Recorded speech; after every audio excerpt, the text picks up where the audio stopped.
welcome to this webinar. We have a nice webinar today on navigating big transformations. It's a really big topic, obviously. And for those of you who weren't with me last night, just to kind of overview how we're going to navigate through this, navigate today's webinar, which hopefully will be a very positive transformation for all of us.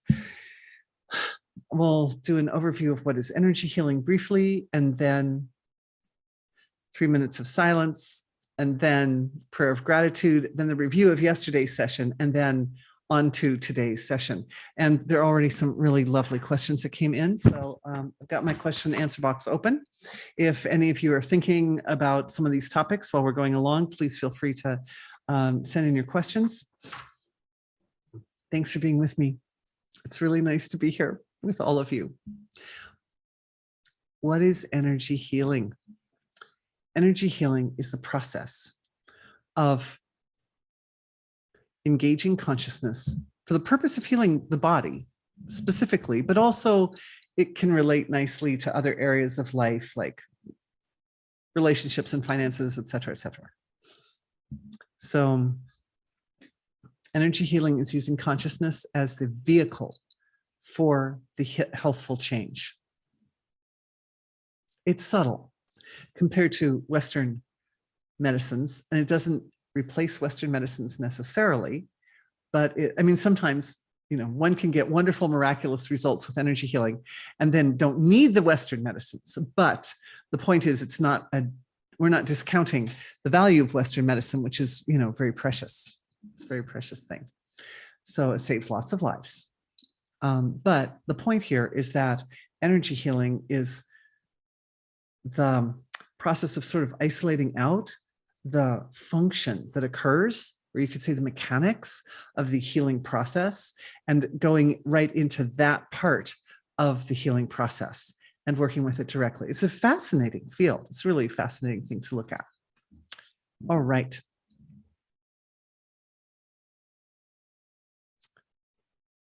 The reason we do 3 minutes of silence is because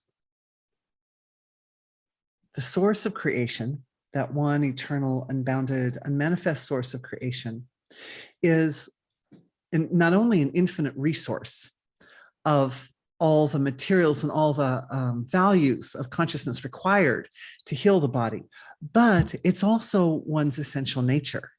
And I actually wrote down a quote this morning. I'll read you the quote. The ability to redefine yourself in terms of wholeness is your most powerful energy healing tool. We can simplify illness, stress, problems, concerns into a category of some area or aspect of ourselves or our world or our creation has identified itself as separate from the source of creation. Now, of course, that's not possible, right? Because the source of creation, like what is not made of the source, the one eternal, unbounded source of creation, like nothing is outside that. Not only does the source of creation create the whole creation, but it actually is the whole creation. So the idea that, oh, well, I'm outside of that, or that's not me, or something like that's like just not false. It's just false. But even falseness is not outside of that, right? But nonetheless, the creation, in order for it to perpetuate its manifest form, it literally needs that illusion that something is outside, that something is separate, that it's dual, that there's like more than just the one. It needs it. It has to have it. So part of what we're doing here is we're sort of like creating a balanced bridge between the one and the many with our nervous systems. Our nervous systems are this part of our physiology that are like it's like the archive of awareness. Our nervous systems are the part that are sort of holding, that are it provides a context or a structure that allows awareness to move. It allows our awareness to move. And energy healing is about focusing awareness. That's what we do. So we're going to move awareness in a specific way to interface or to create a bridge between the unmanifest and the manifest field of creation that's specified, like when the bridge builder builds a bridge, he thinks, okay, exactly which part of this city am I connecting to which part of the land over on the other side, like very specific, because where that bridge is built is going to make all the difference for like centuries to come, how people travel in that area. So it's a big deal. And when we do this with ourselves, we create these bridges between the absolute and the relative with our awareness. That those bridges, they're significant, they're important. They make a difference in how we develop and grow from that point forward, because the bridges, like, they form sort of a foundation for us to continue to perpetuate our experience and our life as humans and our families and everything.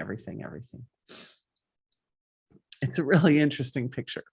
It's a really interesting picture. And I'm grateful that you're with me, because we're going to like traverse this journey, this energy healing journey through this amazing landscape of bridges, etc. Today, and specifically talking about the healing transformation for big transformations, like global transformations in ourselves as humans, if we're in a big personal transformation, and how our individual, I talked about this, I'm already doing a review of yesterday, how the individual transformations interface with the larger collective transformations and so forth. It's a really interesting field. But let's do the silence. The reason we do the silence, we go into the silence, is because connecting with that source, that silent, eternal, unlimited, unbounded, quality-less source of creation, is fundamental to the energy healing process. We identify, we recognize ourselves going into the silence of being. So we're going to take a few minutes silence. I will ask you to close the eyes. I'm going to mute myself and then turn on my clock. And after about 3 minutes, we'll open the eyes, and definitely no rush, no rush coming out of the silence. We want to come out gradually and gently, so that the nervous system has a chance to integrate the experience of the silence as it comes out, gets a chance to build that bridge. All right, let's close our eyes.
All right. Let's take a moment and then open the eyes.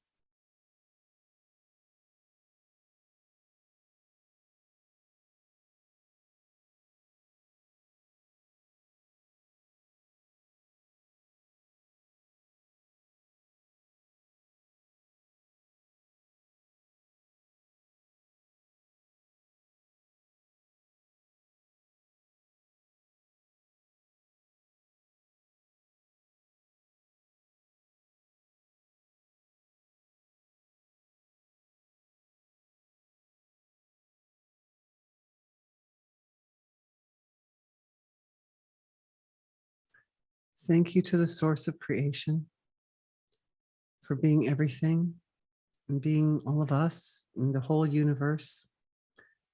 Thank you for establishing a bridge, that eternal tradition of that eternal tradition of wisdom between the absolute and the relative, between the source of creation and the material field. Thank you for our hour together, that we may use this live webinar hour in the most powerful and efficient and productive manner, the most progressive way. Thank you to each of you for joining me here today. I'm so grateful to be in your presence. I'm so grateful for the blessings that being in a group like this affords. It's a very special treat. So thank you all for being with me.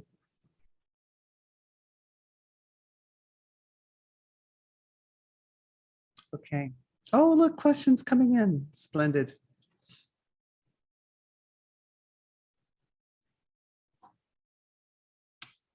Review of yesterday.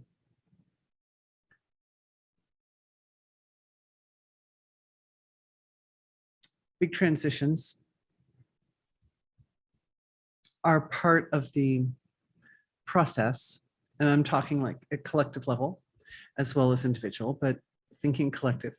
Big transitions engage, they help us when we're navigating through a big transition. We're engaging not only with our individuality, but we're engaging with our own sort of larger self as well. So that includes like cosmic self. So there was some discussion yesterday about the planets, for example, the planetary transitions that are going on right now, because the planets are also part of our self. And the planets not only represent each individual person's relationship with the planets, represents your individual karma that you're dealing with in this lifetime, but the planets do things out there that affect the whole world all the same time. So they affect all of us as humanity and all the plants and animals and everything all at the same time. So the planetary transitions represent collective karma and collective changes as well as individual changes. Each person navigates slightly differently, but we're all kind of dealing with the fact, like one of the points was that at this time, Saturn is in his own house, and that's a good place for Saturn, obviously. And so the planets knowing that Saturn is in his own house at this time, then, there's certain things that they can do because they can count on that level of stability from Saturn. Yeah, so, we happen to be very, very fortunate. It's a reflection of our good fortune as humanity and the lives living on the earth at this time, that when Saturn is in his own house happens to be the year that Venus has this double eclipse whammy, so to say, this double eclipse here this last month, and then another double eclipse, solar and lunar, in October, both of which will be in Venus's signs. And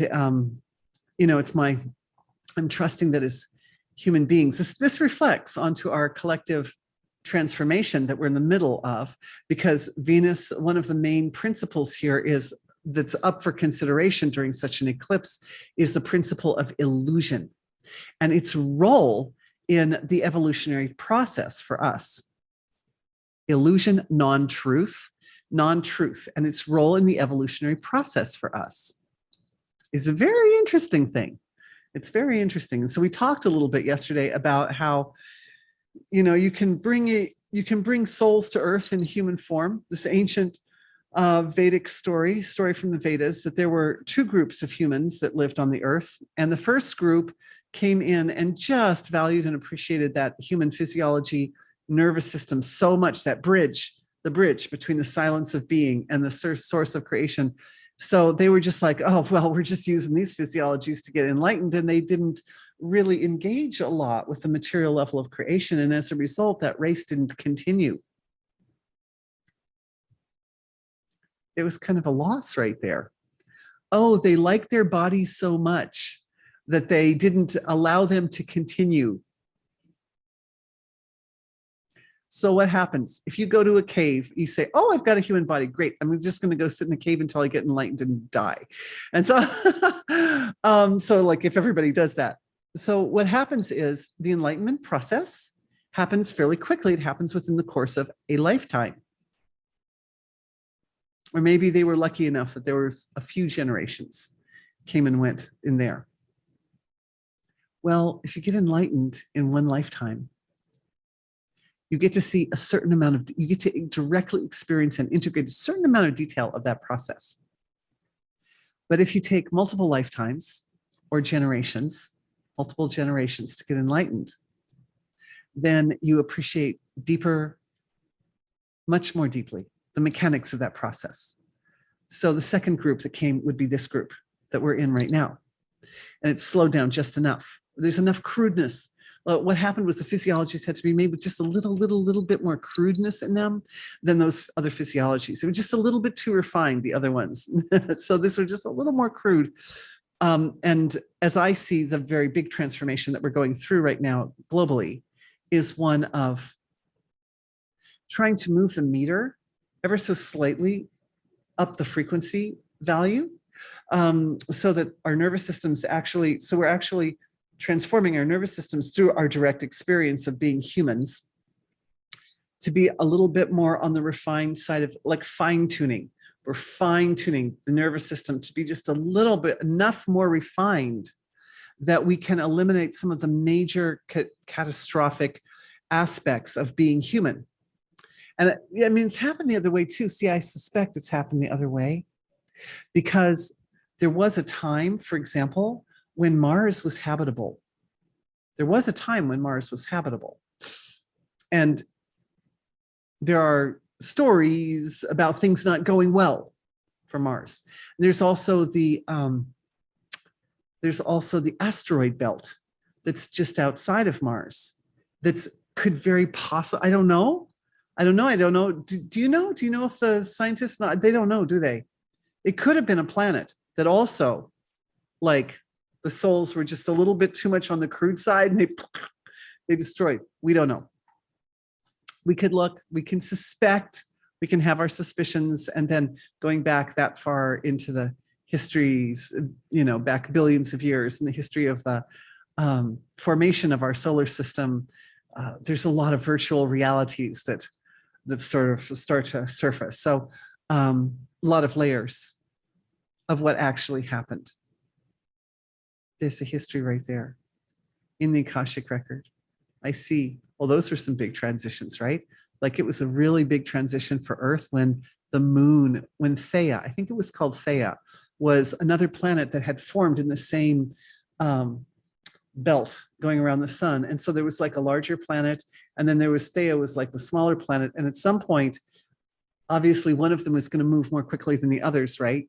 And these are planetoids. And so what happened is there was a crash. That was a big transition for Earth. Some big transitions right there. Just sort of, I guess we're taking a moment here at the beginning of our webinar, just sort of like quietly honor some of the cosmic transitions that have occurred before we got here, just to kind of put everything in perspective. Thank you for bearing with me through that geological history of the solar system. Yeah, that was really something special. Okay, love you guys. I didn't see that one coming. Big transitions, of course, are harder if we don't see them coming. So one of the main purposes of today's webinar is to take a look at what's going on in a much shorter time frame and what's actually coming. And what I'm seeing is that as a collective, we are attempting to do a fine-tuning on moving the needle of the refinement of the human physiology. We don't want to become so refined as that first group that we just go, sit in caves and do nothing more with ourselves than just go straight for a very fast path to enlightenment. We want to make the path needs to be slow enough that there's a sense of like deep, yummy satisfaction about the speed at which we are navigating the evolutionary process. There's a feeling of like just the best, just the best. And that balance point, that quality or that feeling of like, for example, right now, my husband and I are working on a painting together, which just happens that we're doing that occasionally, a little bit of time when we're not just working nose to the grindstone all the time. So we're working on this painting together. And I said to him, I want the areas of color to interact together like they're nestled, like they're hugging each other, like they're nestled. So the painting has this feeling of like, oh, like a baby melting on your shoulders, like just such a sweet feeling. I want that feeling in that painting. And but at the same time, we're playing a lot of symphonies, a lot of Beethoven and Mozart. I've been studying Mozart. So we're playing these symphonies, and I realized that I found a groove for the shapes of the color sections in this painting. And I realized that by finding this theme, it's like Mozart always starts with a simple theme. It's a very innocent, beautiful theme. It's just and like in the painting, this kind of, the theme would be this shape like this, but then how Mozart does it. He takes the gaps between the shapes and pulls out of the gap all the detail, all the elaboration of what is actually the connection between that physical material form and wholeness. And so I realized that the painting is thus becoming a kind of symphony. In a way, it's becoming a symphony because it's the same mechanic that's occurring in the painting with regards to simple shapes and colors. Like when we think of his constructions, there's a sort of beautiful innocence in the way he puts little melodies to such a simple da da da, just simple little connections of sound values, but they end up becoming the foundation for this total elaborate, amazing. So how did I just derail myself? Yes.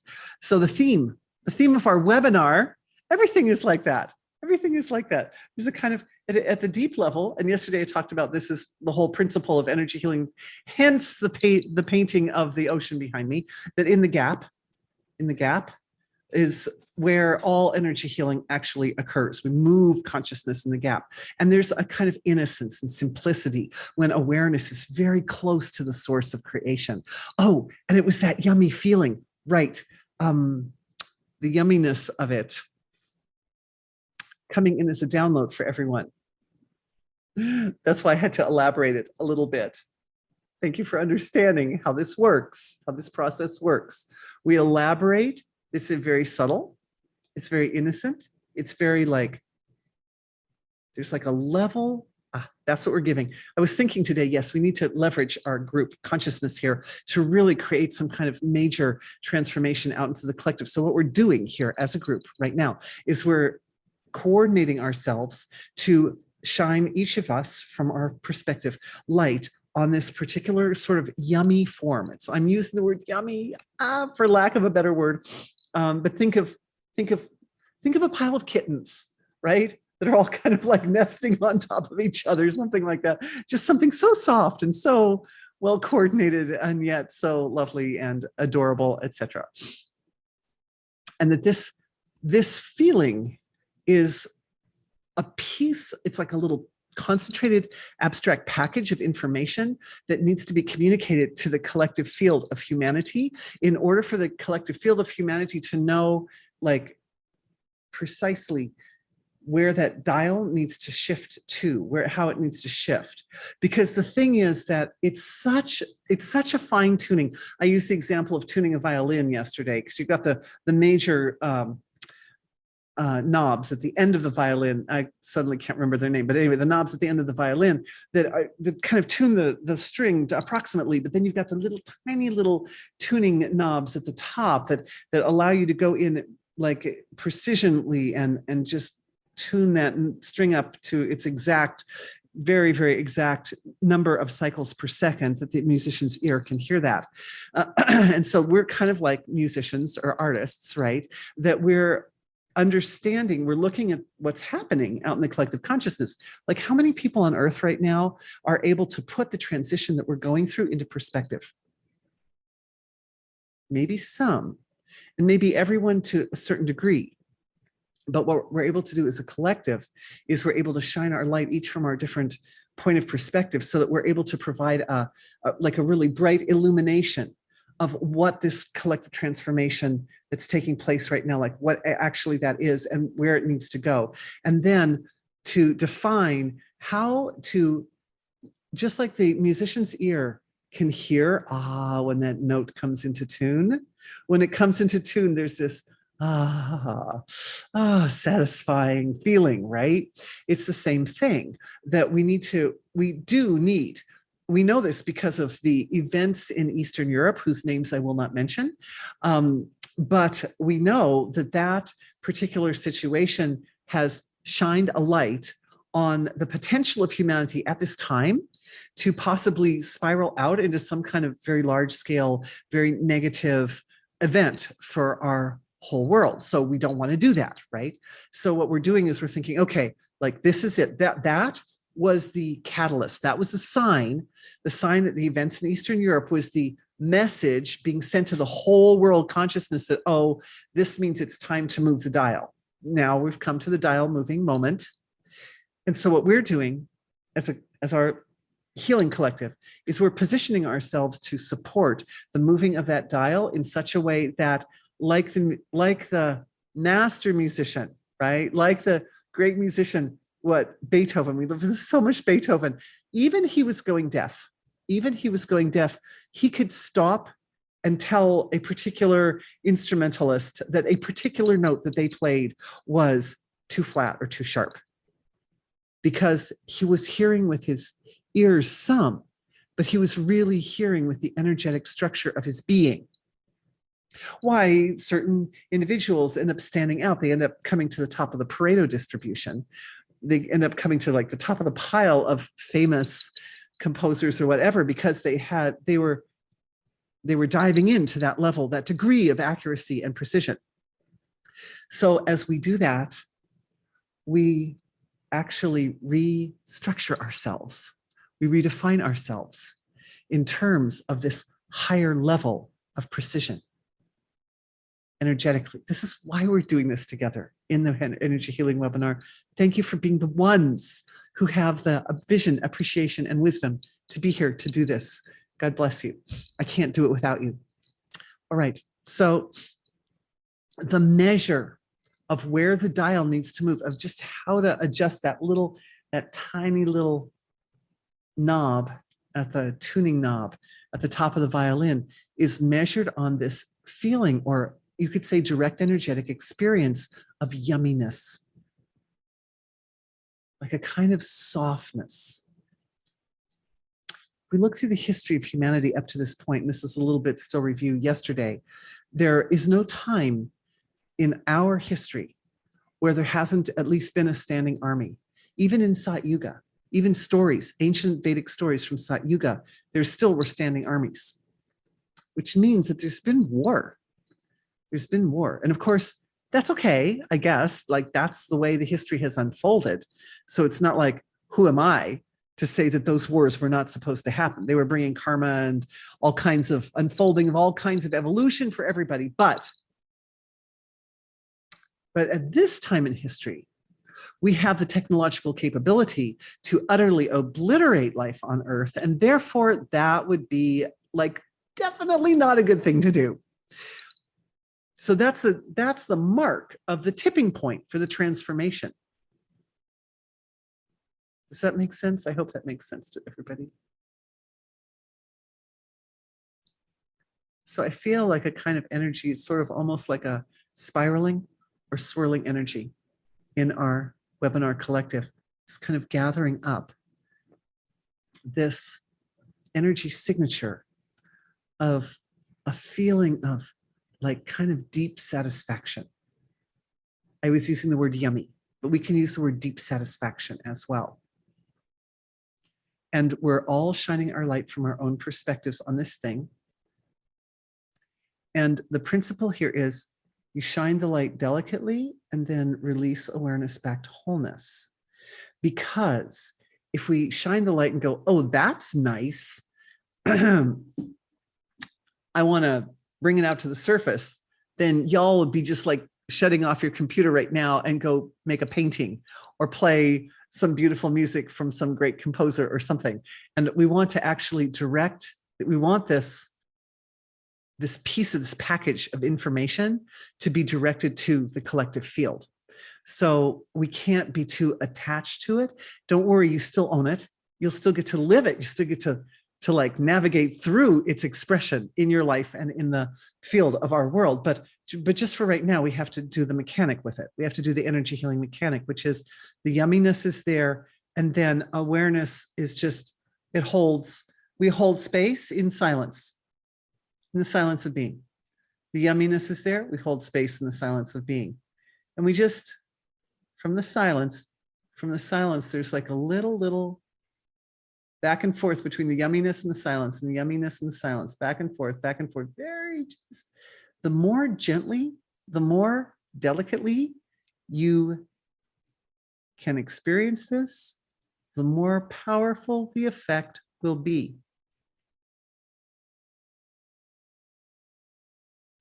One of the things I'm seeing in our group is that this is causing an activation of refinement and healing in the abdominal area of the body. Good. So all the gut, what that means, what that tells me is that y'all's gut bacteria are like on board. Our biomes are on board. That this isn't just about handling our situation from a political or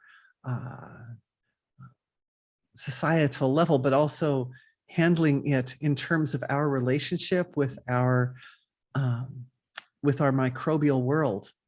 Our microbial world is on board with us. That's the important point. The microbial world is on board and supporting. Oh, and I see why.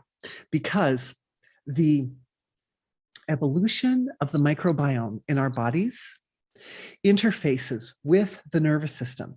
Why? Because our microbiome, all our lovely little gut bacteria, of which there are many, they produce the same spectrum of neurochemicals as our bodies produce.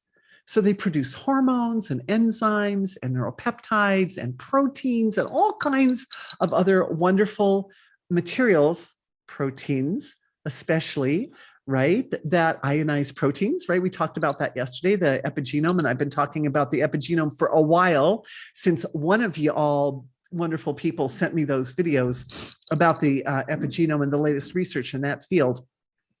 But the point is that it is the onboarding of our microbiome that is plays a key role in the physiological refinement of the nervous system. Oh, boom. Well, that's interesting. And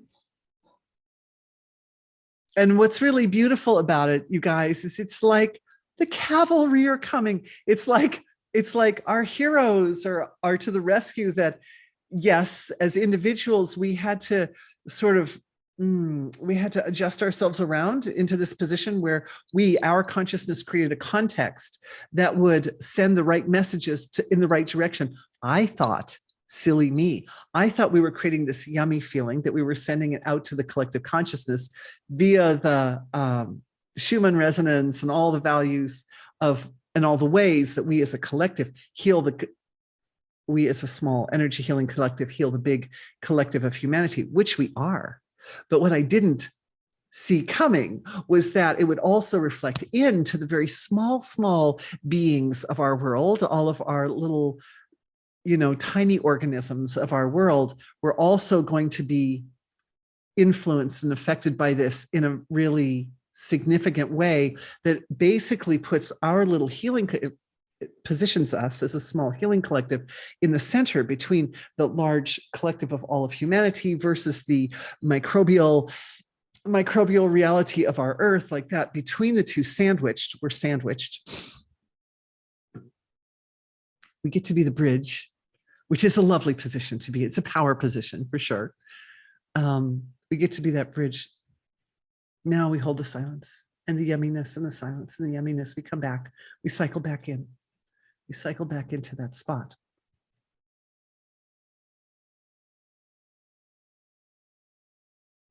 Right, I'm checking everybody's abdomens. Don't mind me. Like a midwife palpating where the baby is. Oh, there's a baby, there's a head. Heads and feet.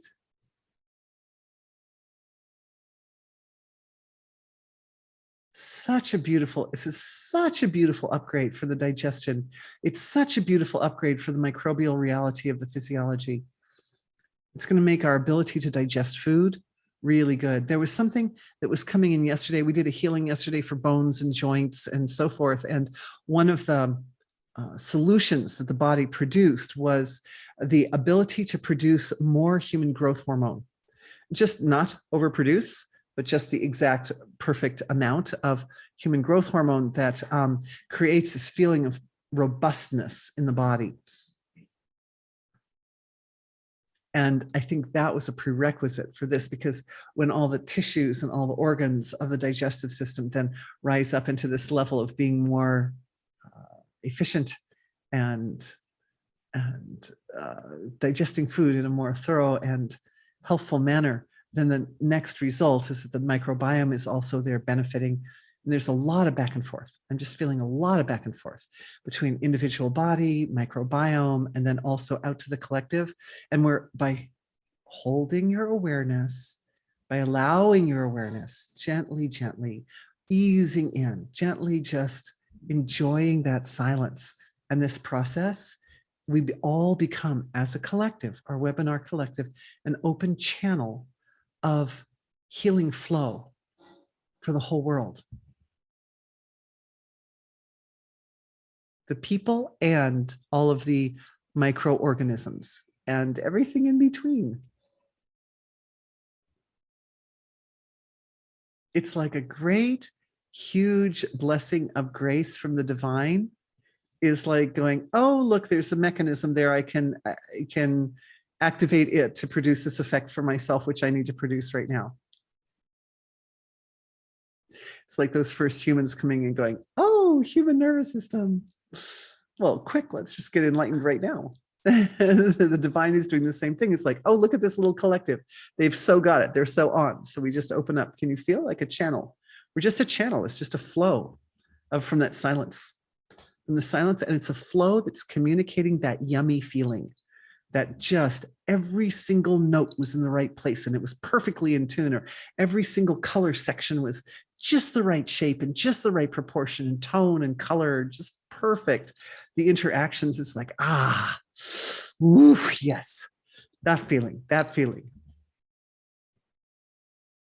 Back to the silence, back to the silence. From the silence, you witness its flow. And the flow is like, it's tingling as it goes into the collective field. It's tingling as it runs through the physiology. But you witness, you're witness. We don't not gripped, just like in the silence of being, beyond it all, above and beyond it all. And just enjoying from that level, all the resources required to allow that energy to perpetuate as to its optimal expression are available. If we get too gripped in it, then we block the flow of the resources. Very nice. I'm seeing lots of nice heart activation going on too. It's very nice. So all of us becoming a little more and more, using our own physiologies like a tuning fork to produce the resonations that the collective consciousness needs in order to make the shift. And so part of that story is more empathetic, more ability to be empathetic, but in a way that's very discriminating. This is activating for all of us. All of us are sort of in the groove of that. We're in the flow of that. Discriminative empathy.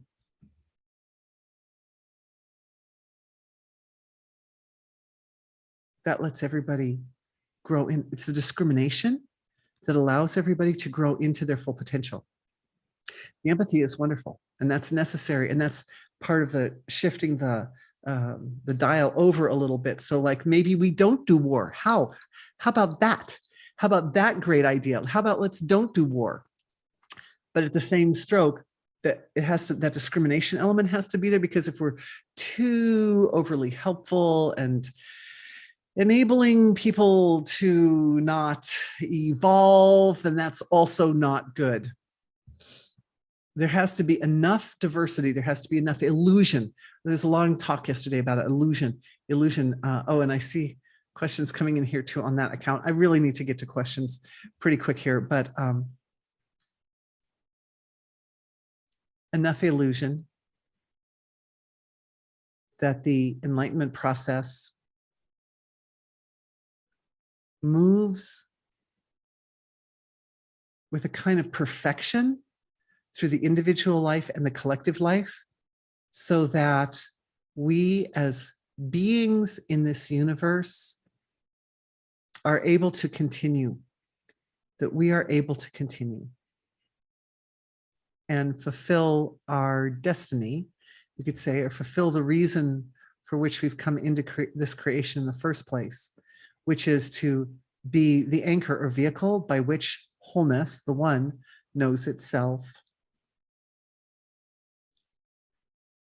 You are doing it. We are doing it.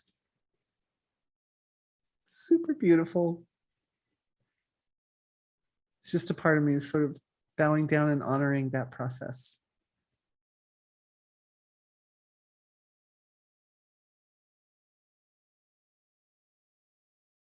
It continues, and it will continue as I continue to read questions.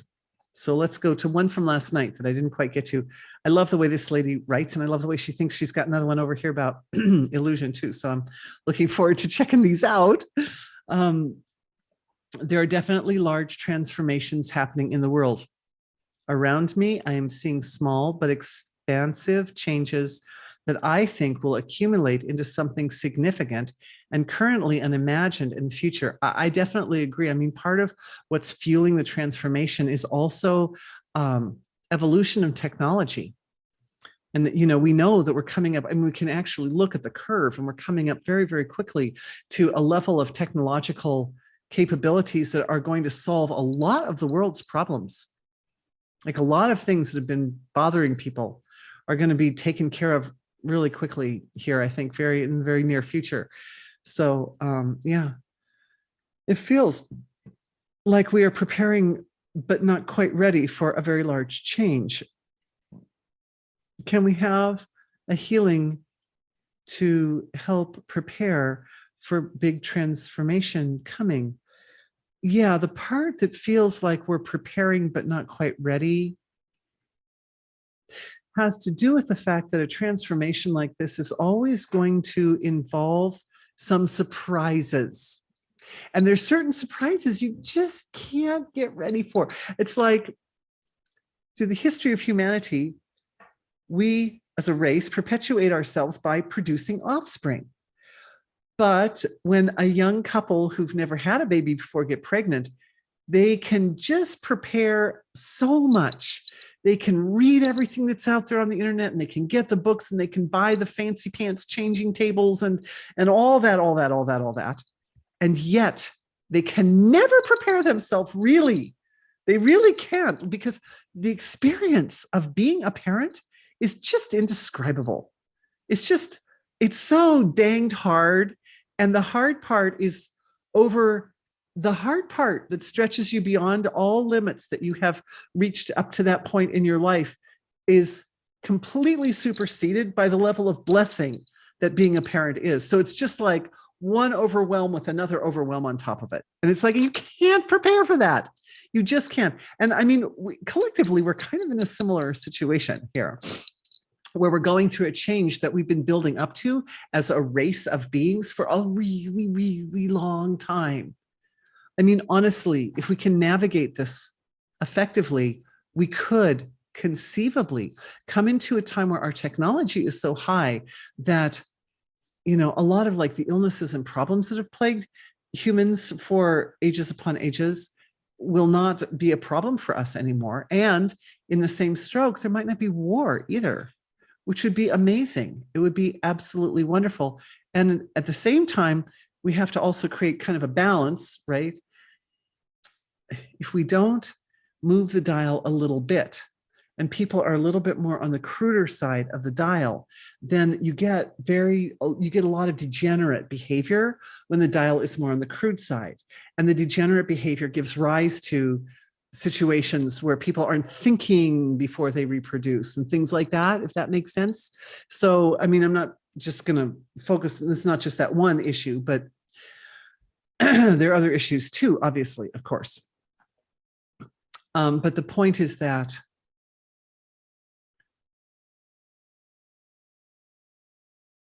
we're smart and we can create a context that will be divinely inspired. And it has to have that yumminess as part of the story, that, you know, it's like that feeling when you know it's right. When you know it's right, that's that feeling. Maybe yummy was the wrong word. The feeling of, you know, it's right. You just know it. You know it down to your soul. You know it in your gut.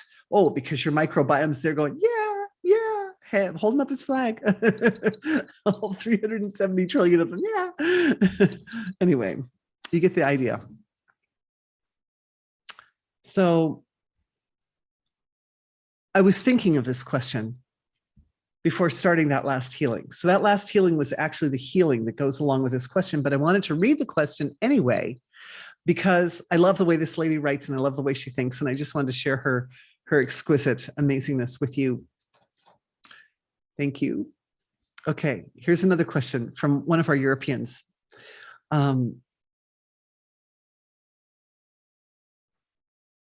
She's going through a very tough transformation right now.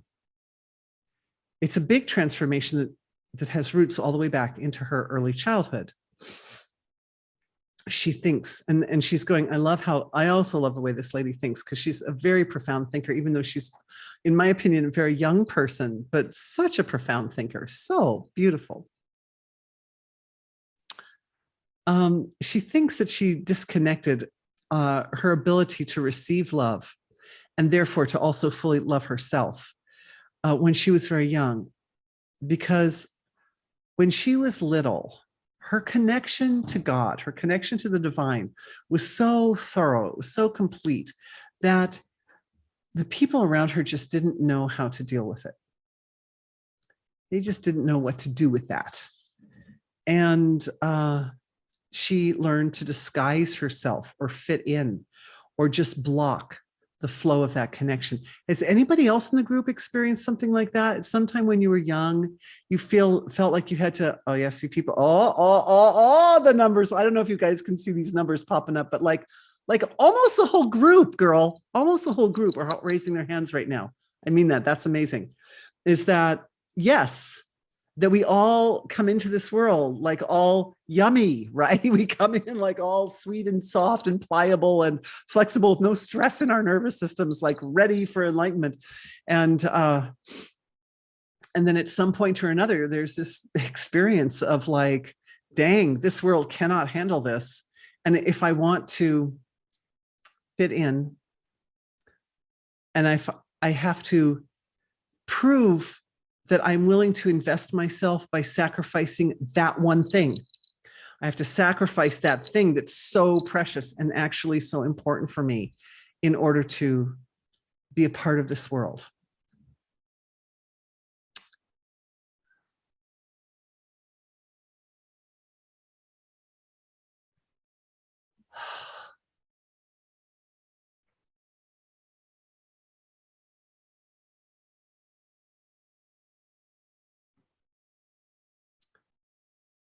Just quieting down the heart energy center, quieting it down to the source of creation. Go on. I'm going to go on and read just a little bit more. She also felt a little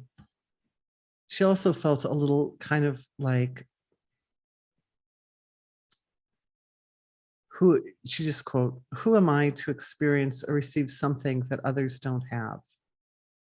So we can see how this thing perpetuates, right? Because everybody has that experience to some degree or another. And then that gets communicated to the next generation and the next and the next and the next. Dang. I'm looking at it and I'm thinking this pattern is probably a byproduct of the fact that the needle has been set in this particular position. And so all the laws of nature that sort of gather or accrue around it do so in a way that just causes it to perpetuate. I mean, clearly this is that fundamental principle or premise of separation from source, which is absolutely necessary and required for our world to continue on. But her next point is that she's at this point trying to reconnect to this innate ability, as we all are. And it's really hard. Yeah, it's really hard. And she sees that it's a problem that's quite universally spread around everywhere. And she also sees that reconnection to that divine level of self seems to be a prerequisite for all the other transformations, which I think is a beautiful insight. Absolutely right. Flame on. It's kind of like you build a very small house and the foundation so small, so any redesigns are going to always be very limited, unless you build a bigger foundation too. And aren't all the transformations dependent on self-love? And she'd love it if I could address it. Thank you. Thank you for a great question.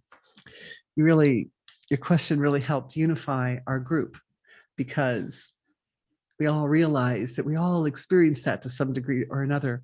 And so I was looking at it because, of course, in energy healing, the way we've been approaching it thus far is we'll isolate out a certain area and go, okay, in this area, this is the area that's crying. This is the one that hurts the most. So clearly in this area, some establishment of that connection is required. So we go in with our awareness and we kind of portion off, we quarantine the thing, and we go in with our awareness and we kind of bring that, we massage it with our awareness or attention, which is pure God, pure light, brilliant sunshine light of being shining upon it.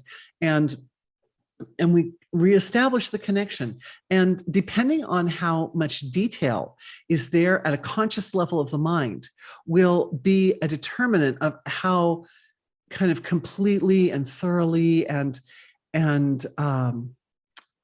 fully that particular area of our life or our self manages to reconnect back with wholeness. And then we go through kind of like a little honeymoon period. It's like, oh, that part of me is reconnect. I see, I am wholeness. And that just at least in that area. And then one is going along like that for a while until another area rears up and says, oh, but wait a minute, I'm over here crying and this is really not happy for me. So what do I do now? And so we're taking it like in these bite-sized chunks that are just the right size so that our personal nervous system is able to integrate the change that occurs. It's a process. It's an accelerating process.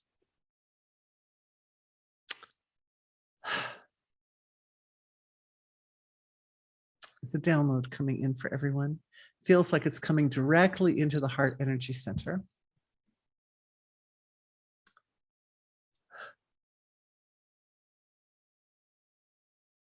I'm just feeling the download. Here it is. It's my pleasure to connect with you.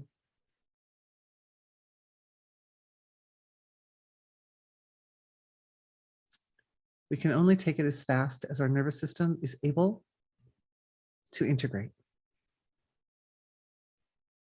And the nervous system has been limited in its capacity to integrate due to the fact that globally, we're all wired up, we're all created up by the creator to be crude enough that we don't just all run to the caves and get enlightened instantly. So that balance is really, really delicate. And the reestablishment of wholeness in the nervous system. Oh, by the way, I know it seems like I'm not addressing the love issue, because you did address this from the angle of love, but I want you to know, you were with me last night, bless you. Here she is in France with me at like 2 a.m. her time or something. That the exercise that we did at the end, that we all kind of walked and talked through that exercise of creating or awakening the sacred healing space between the consciousness and the physiology is the key. That is a key right there. So I offered that as a gift. And of course, if you weren't with me yesterday, don't worry, because you're going to get both recordings. If you're with me today, you'll get both recordings from yesterday and today, of course. So that's the key. So I'm giving that, I'm offering that, I'm trying to present it in a way that you're self-sufficient. That's my goal. Because it's not about, I mean, I love you all. My God, I'm so grateful that we're doing this, but it's not about, it doesn't, the gap that particular expression of the symphony emerges from is not the gap between you and me.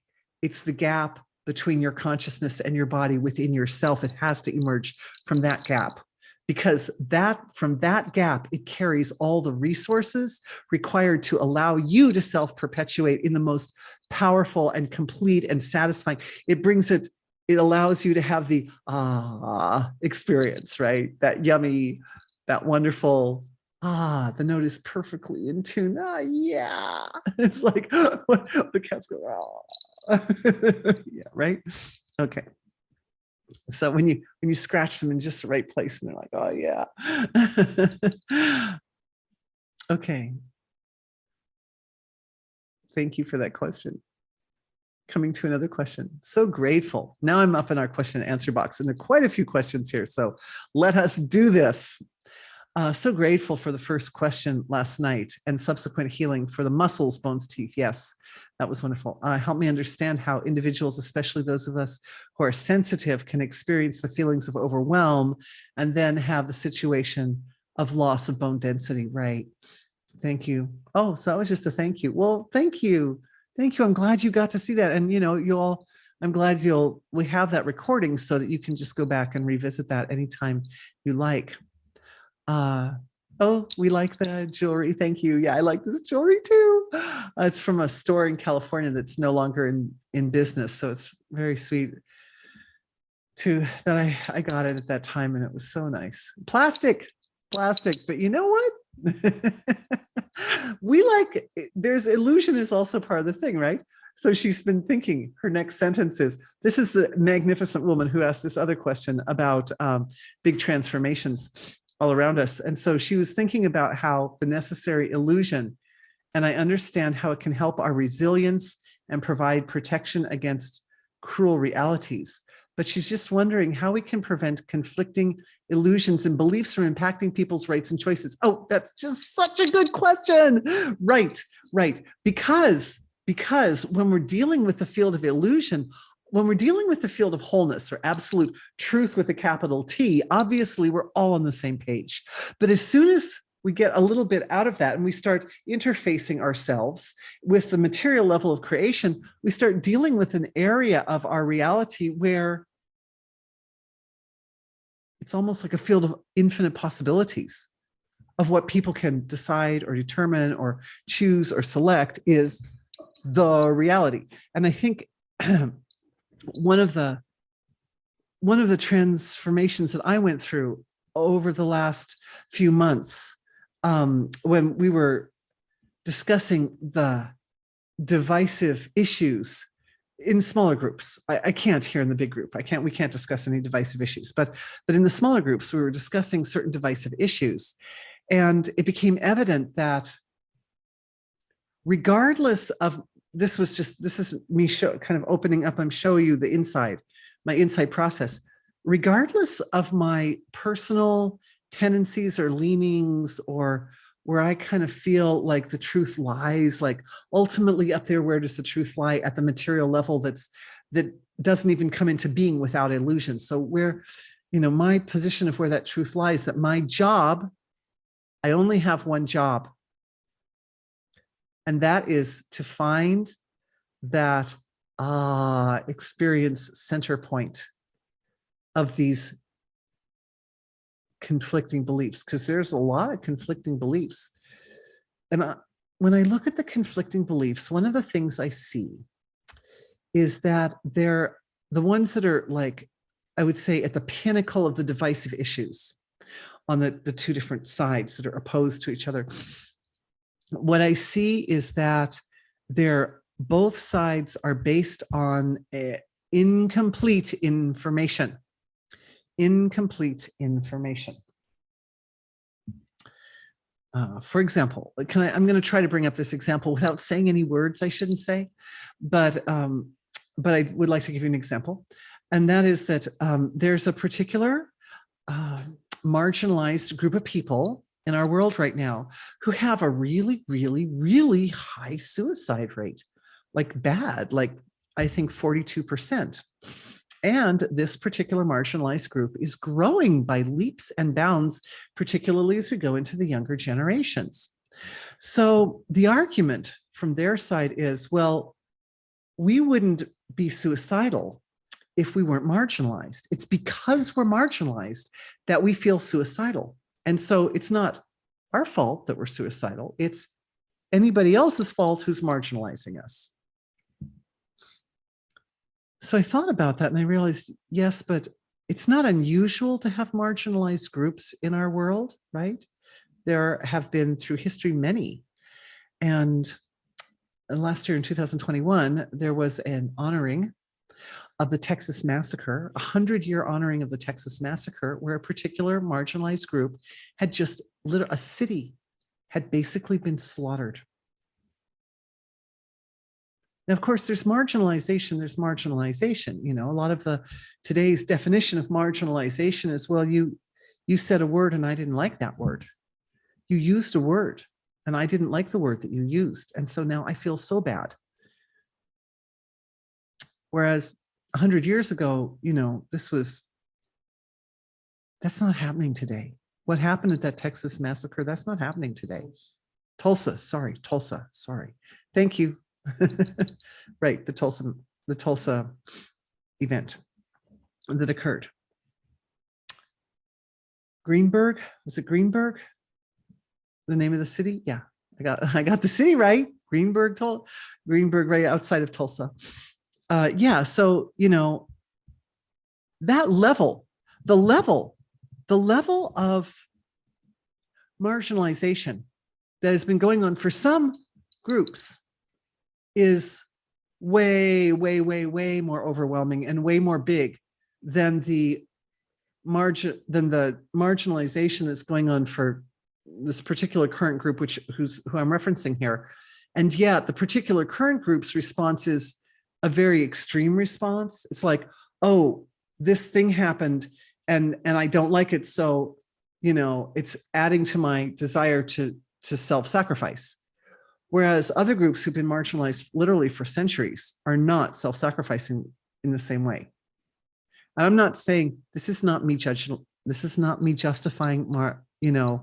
marginalizing anybody. I'm not trying to justify marginalization because I think that is absolutely wrong. But what I'm pointing out is there's another factor at play.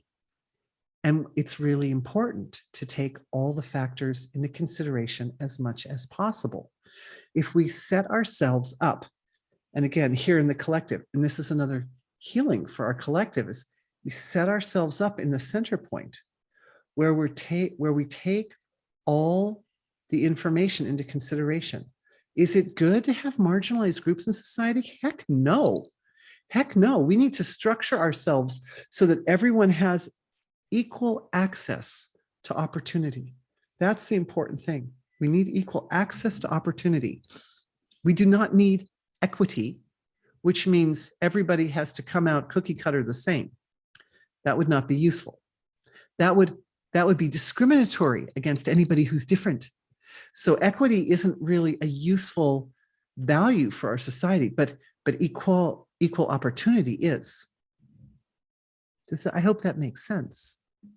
So I'm offering this idea. We have to think using the words very precisely. And I know I'm treading on very delicate ground because I know that there's certain feelings about these words and so and so. It's okay though, because we're just a little touch in there, just enough to say, okay, where's the balance point? We just want to get to the We just want to get to that really cozy, comfy center point where the note is, the string is not too sharp and it's not too flat, but it's just right, because from that position, the additional information that isn't showing on either side can come forward. And that is really the ultimate aim of our engagement with the divisive situation that is gripping our world at this time. That is our job. That is the reason that we're here. That is the reason our world is doing this right now, is that everybody's actually trying to get to that point where just like the healing that we did earlier, where we become so balanced, so stable in wholeness, field of supersymmetry, unified field of supersymmetry wholeness, we become so balanced that we become the open channel for the flow, just like a floodgate opens up and all the light of truth comes out. Healing is needed. Healing is needed for all of the marginalized groups. Healing is needed. And as we've been discussing, the healing process requires a certain degree of going in and consciously looking at the details and understanding what needs to happen. But from that level of like sweetest, innocent purity, I'm just the open channel for the light of absolute pure truth with a capital T to come forward, so that it's not my idea, but thy idea, right? The way the shift occurs, it comes, that intelligent impulse of how the shift occurs comes directly from being. So it's not like Dorothy comes in and goes, oh, we're going to fix this by doing this, this, this. No. Being is doing it. We're going to fix it by getting ourselves to get to be that channel, which feels so lovely, right? We be the channel, impacting people's rights and choices. Impacting illusion, conflicting illusions and beliefs impact people's rights and choices. It is such a compassionate, empathetic thing to say. It's just beautiful. It's beautiful. And absolutely. And people's rights and choices people need to be, their right to choose is dependent upon their capability to make life-supporting choices for themselves. So people need to make choices that are aligned with nature's intention for the creation. And sometimes that can be a little, there's a word, counterintuitive. It can be counterintuitive, because we don't live in a black and white world. We live in a world where every situation is a little different. And so those rights and choices need to be, those choices need to be based on truth with a capital T, coming from wholeness, because what's right for one person might not be right for the next person. And that ability to determine how that goes, ultimately it comes back to a self-decision. It really does.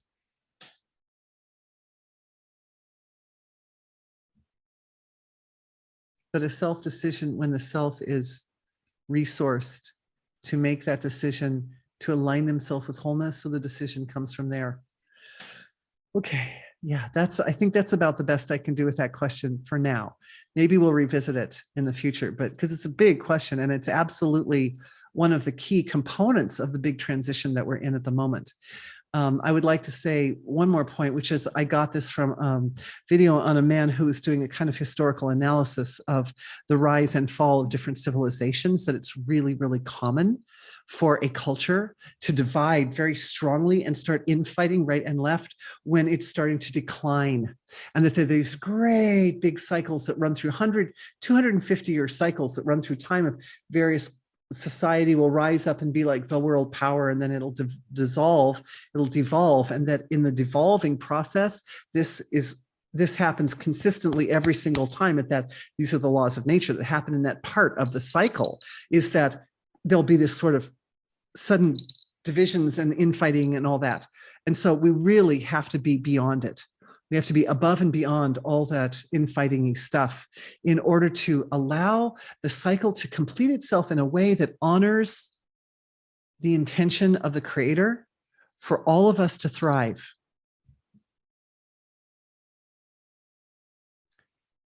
The point that there's something really big and really beautiful coming, that we're doing this in a way that's going to have really new and interesting and amazing results for everyone. We can step outside those old cycles, even the 250-year cycles, and we can recreate our world in a way that's at a much higher level. That's what we're doing in this energy healing webinar. Thanks for being with me. It's such a ride. Can we look at the senses of perception and their role in the big transformations? Yes. This touches on this point. It's a great question that I've been just always, my own work goes through its cycles, obviously. And this was this very, very deep point that came up in Friday. That would be yesterday's remote healing session that I was working on. I'm like, oh my gosh, this thing is so deep. It's so abstract. And I really need to look at it in finest detail. And that is that if we accept the senses of perception are basically extension of the nervous system. And this is the way I understand them. They're kind of like, they're so intimately connected to the nervous system, right? The different cortices of the brain that are associated with the different processing different sensory data and so forth. So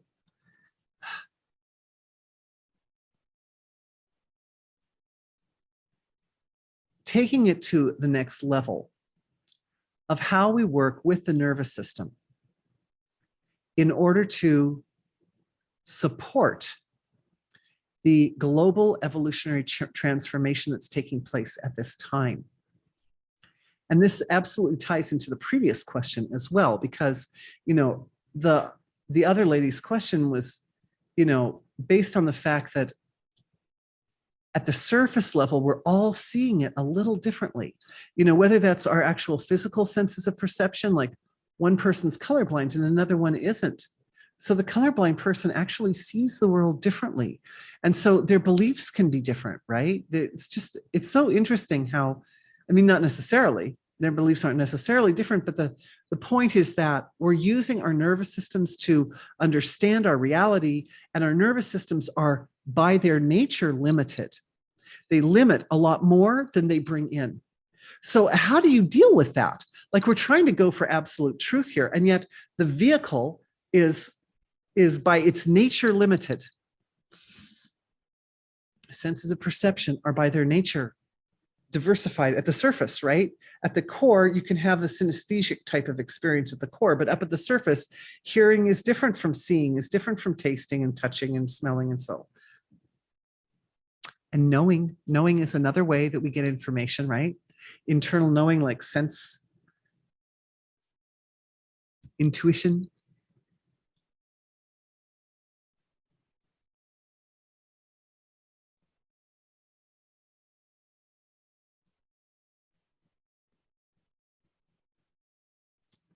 Senses of perception, washing with the light of that, this thing that we've been working with earlier. Not only did it come in for all of us as a download, but then we took it as a collective and we massaged it and forged it into a a product, you could say, or into a form that's then transferable to the collective. So now it's folding back in. That's that the note is perfectly in tune. That feeling for the senses of perception. And I'm just feeling that, how that goes into the brain. And what I'm seeing happening is the awareness or the cognizance, the understand. It's like a musician can take a lifetime to develop their ear so precisely that they really, really, really hear everything perfectly they know what's in tune and what's not in tune. There are all these degrees, right? You can have perfect pitch, you can have absolute pitch, you can have all, or you can just have good pitch, you can have good relative pitch. There are like all these different ways that you can hear things in tune. And for all of us in this session, the energy structure or the energy frequency of it's in tune, it's perfectly balanced, is being received by our own physiologies, by all of our senses of perception. And then it comes to rest into the ocean of silence, of consciousness. And there, just specifically, that little tiny wave is rolling in the context of the senses of perception, so that all of our senses of perception become more precise and more precise and more precise into that center point. And I'm also seeing something like that happening in the heart center as well. It's very interesting, maybe tying into the question about love earlier and tying into the question about divisive beliefs, that there's a kind of sense, there's a heart sense of I know that love is true love. I know this. I know this. Seeing somehow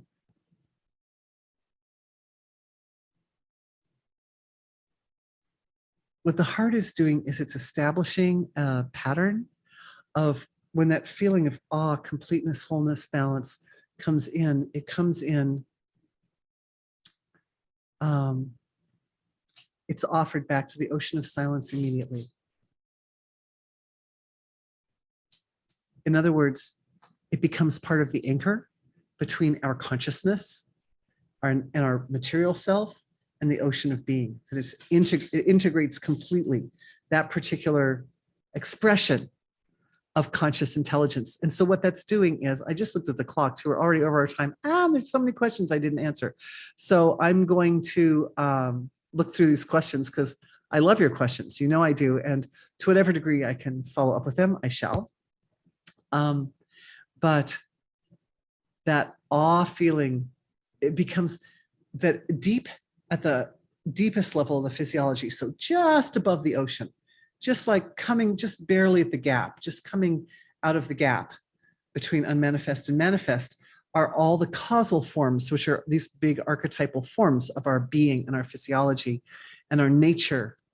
And for each one of us are a little different, each one of us, obviously. But this particular combination of laws of nature that allow you to know absolute balance, basically. And even more than that, it's more like the balance as it applies to expressions in the material field. So yes, it's balanced, but what's the point of putting the violin string in tune if you're not going to play anything on it, right?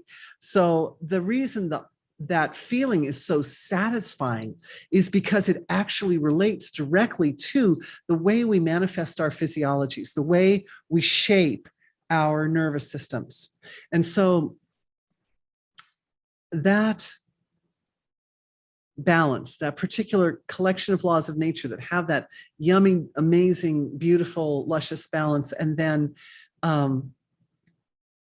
that balance in the context of how it applies to reality, that's stabilizing for all of us as a sort of permanent feature in the causal body that is then always accessible to you and ever folding back in. It has one of its laws of nature. There's a feature that it folds back into the silence, So where it is present, you are the open channel of divine expression.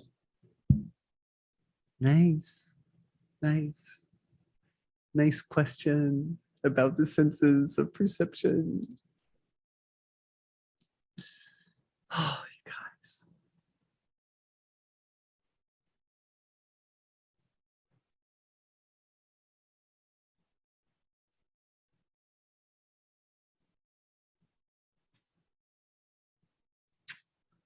Yeah, lots of questions here.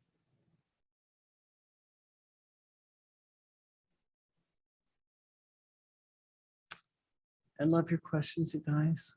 I'm sorry I didn't get to answer so many of them. My heart feels pinched when I don't get to answer all the questions, but I also have a schedule I still have to keep today. So I think this is probably a good spot for us to finish our session today. And I want you to know that I appreciate you all very much. And I'm grateful that I had the opportunity that we all got to be together today and do this wonderful, really good, really important foundational work for ourselves and for our world. And oh, you guys raising hands, you're so sweet. And yeah, and we'll continue on. The next will be one of the small group webinars, which I described yesterday. So if you're a question about that, you can look at that. I described that will be the first Tuesday in June.